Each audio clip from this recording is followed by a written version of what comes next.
Hi Virgo, welcome to the Witch Switch, where we switch off everyday normal life and switch on to the witchery. How are you?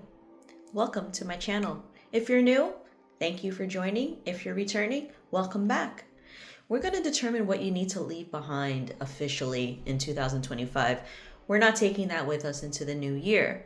Now, we are in the beginning of the new year, so if you feel that you're still enabling certain habits that you wanted to let go of, rest assured you'll still be able to do it. We also haven't officially reached the Chinese New Year, and Capricorn isn't officially the first zodiac sign of the wheel. It's in Aries, and that's in the springtime. So, don't feel discouraged already. You still have time. With that said, I'm going to pull a card to determine what you need to leave behind in 2025, as well as a card as to where you should put your focus on this year, and the overall theme and energy surrounding that, okay? And then we'll dive in, get some clarities, get some specifics, and then we'll end it off with a oracle card, right? Your overall general message, something confirming the story or denying what you should and should not do. And it'll be lots of fun, okay? I love to read randomly. I don't read off of one specific style of spread. I do whatever the wind blows, okay? That's how I do readings. I've been reading cards for about 13 years now. And it's just something I enjoy doing, something I want to share. So again, thank you for joining me today. Let's get into it, okay, Virgo? I know you're not the sign who likes to waste time, so I'm not going to waste any more. What you should leave behind, Two of Wands. Now, for some of you may feel like you've always been a bit inconsistent more than what you're used to. It can also be assessing and evaluating what you want to do, but then not taking the steps forward, okay? It's like we're still in this assessing process. And I think 2026 may be a year of action. But let's see. No, I digress. It does not.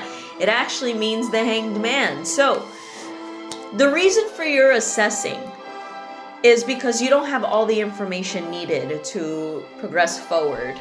I also want to point out whatever is playing in the background right now is Symphony 7 from Beethoven. And it is said that if you were to listen to the song more often, it would allow you the ability to let go of things that no longer serve you, patterns, relationships, however way that benefits you or relates or resonates with you.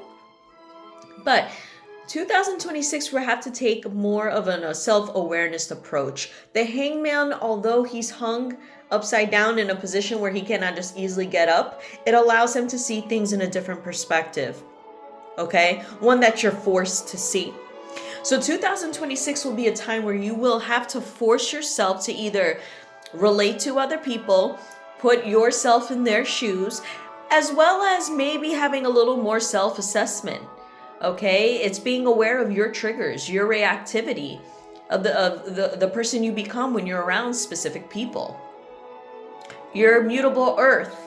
So if you're with people that don't tend to you and care for you, you're not going to really grow and expand that often, you're just basically a plant in a pot, and you're stagnant in your growth. Have you ever had a plant that just stayed the same size? It needs to be repotted. So we are embracing the Ace of Wands for this year as well. Any opportunity that allows us to see things from a different perspective. Once that clarity comes, right? And you can kind of see here, he has like a beam of light around his head. And then you have the sun and yonder. Opportunities will grow once you're able to sit back, do a little bit of self-assessment. As I said, who you are around other people, how they make you feel, what's working, what isn't, what's causing more inconveniences in your life, right? As I said, you guys don't like to waste time, but sometimes you put yourself in predicaments that take longer to get things done, right? So in a way, you don't like to waste time, but I guess that only means when you're wasting your own time, that's okay, but no one else is allowed to, right? As I say that, what pops up? The Hermit. Three of Pentacles. Now, For some of you, there is a relationship that needs to be considered, that needs to be reevaluated. There has been a relationship of some sort or some foundational situation or obligation, if you will, that you kind of need to consider a little bit. I think you've kind of let go, put it in the back burner, but the more you try to forget about it, the more it seems to pop up. So that's probably where the hangman comes in. You know, you think that when you distance yourself and you allow things to just settle and be, it will kind of solve the problem. Some time will pass and all things will be rectified. But I assure you that's not the case here. When you let things go, and it goes in the same fashion as you, as I said, if you're not with people who, you know, provide TLC, you'll never grow and expand. You'll kind of stay the same. But at the same time, you also have to be able to water your connections and tend to them, because if you allow them to be, then the relationship just remains as is. Nothing has been fixed. Nothing has been tended to. It is what it is, and that's all. That's all you can expect it to be. All right? So there is a need of community here. There's a need of being around people that, you know, love to celebrate you, that have your good intentions and considerations, you know what I mean? But that also means you have to be on the receiving end and the giving end, okay? So it's being able to, when building a community, know that the people that you're building with are the ones that you trust yourself to be around. If you haven't made that assessment yet, then you're always going to be in a position where you're questioning your relationships and whether you hold value to them or not. But you kind of jumped into something expecting things to go in a specific way and they don't. Okay? So in a way, that has to be your responsibility. Self-reflection is not something that is always very good or feels good. Sometimes when we have that clarity or aha moment, we find out more often than not that we take partial responsibility, or we are responsible for how we feel, more so than how others make us feel. Okay? So it's needing to have that clarity of that what you put out, you put in, and vice versa.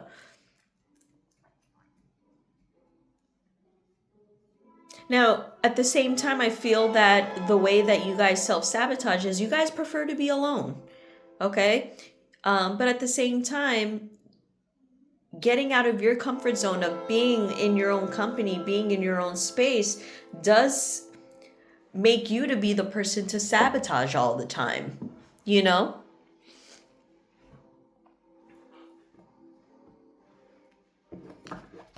So there's going to be clarity on that. There's opportunities of feeling like you feel left out has more to do with how you're perceiving the relationship than how other people are making you feel that way. Does that make sense?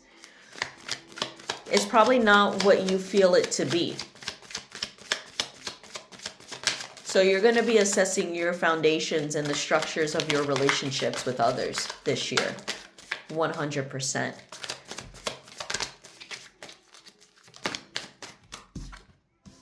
Okay, Queen of Pentacles. Nine of Cups, excuse me.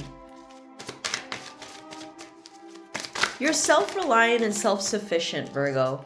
There's no doubt about that. And I feel like you've definitely inquired this from your upbringing. You had very strong parents. You had parents that were very giving and nurturing in terms of financial security and stability. And you had a lot, you were raised in an environment with morals and values and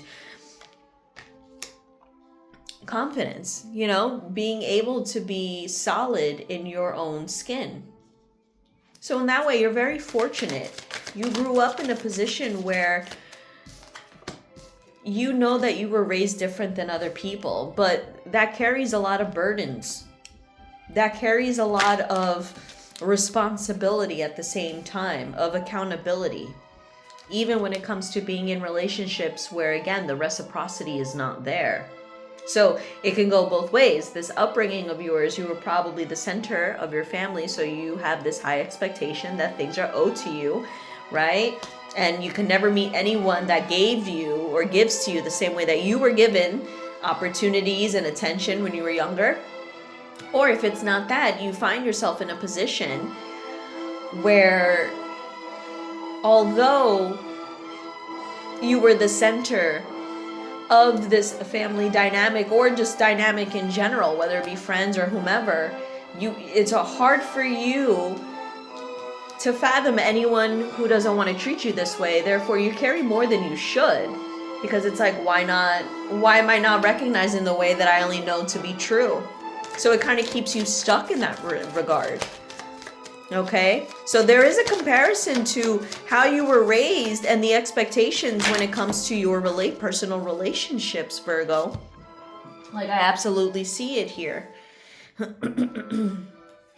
Now, there are some things that happened in your past that you're still carrying with you. It's some lie, deception, regret, remorse, whether it's from other people, you, or it's a combination of both, right? Toxic relationships exist. We have 2 5s here, 5 of swords and 5 of cups. So there's a lot of resentment and there's a lot of remorse over deceptions, over, foundations that were once built are no longer there. I mean, look, we even have another 5 here. So there's a sense of abandonment that comes with this too. This structure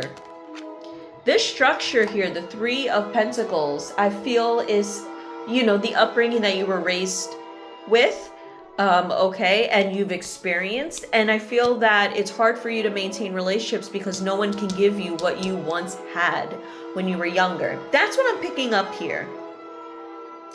Okay, that's what I'm picking up here. So there's no proper assessment because there's this expectation that things are supposed to be a certain way, but in your romantic relationships, whether that's friendship, you know what, I'm not going to say just romantic. It could be very close personal relationships. It can be romantic. It can be just on the basis of friendship, family even, right? But there are certain people that take advantage and that don't understand your love languages, and instead kind of express these to you, and you're not familiar with this. So you kind of take it in, and it's taking a while for you to process because you're still at the 2 of Wands here. This is why we're saying we're leaving this behind in 2025. You know your value, you know your worth. If anyone doesn't want to show it to you or wants to give you all of this heartache and disappointment and abandonment and just irresponsibility, they're not the ones for you. You know this. You know better. You know what it's like to be loved. Why are you putting yourself in a position to get anything less than love? That's what you need to drop this year. That's the clarity that you need this year, because you're still stuck trying to figure out why. And there's no sense in figuring out why things happened the way they did. It happened already. The milk has spilled. We need to move forward now. We need to now have more self-awareness so we don't attract these kind of people over and over and over again, because then you become in a cycle of this loop around, you just 5 after 5 after 5. 5 represents changes and instability. They're radical changes. Sometimes you have to get hurt enough to be able to move ahead. So until you finally had enough and you've reached your breaking point, you're going to be experiencing all these kind of emotional wounds from people that know how to trigger you. Okay? So, and the world is kind of showing you who's there for you and who is not. So the music is like, I love it though. I don't even want to change the sound, the volume. But it's needed. It's like the music, the way that it goes soft and then loud, that's the kind of epiphanies you're going to be having. Things that were once so subtle that you never thought twice about is going to be like, holy shit, how did I even miss this? So, the frustrations that you are going to be feeling when it comes to love and relationships this year, feel them out, allow them to make sense. Take the time to think, to process, okay? And then just be real with yourself. That's all we could really do. But take these opportunities as learning curves. and learn how to establish better boundaries with these people. That's also what you need to do, is figuring out how to establish these boundaries. So if you're feeling stuck, no worries. Just allow the time to better assess, and you will reach your pinnacle. You'll have enough sovereignty that you'll be able to pinpoint someone who's not good for you a mile away, and no one will ever come and disrupt your peace again. So it will take time. Just give yourself a little bit of grace, but you will absolutely get there. All right, Virgo? That's your reading for Aquarius season. You know, Aquarius season has a lot to do with other people in our space, how society perceives the type of person we are, our values, our morals. So it's going to be a lot of self-assessing, but other people are going to kind of direct us there and show us who we are and how we're perceiving ourselves, and what ways can we be more innovative in terms of reactivity. Okay, and bettering our reactivity for ourselves, our well-being, you know. Thank you again for watching. Don't forget to, oh God, I'm still thinking I'm on YouTube. Just like and follow, and I'll be posting more. I'll see you soon. Bye, Virgo.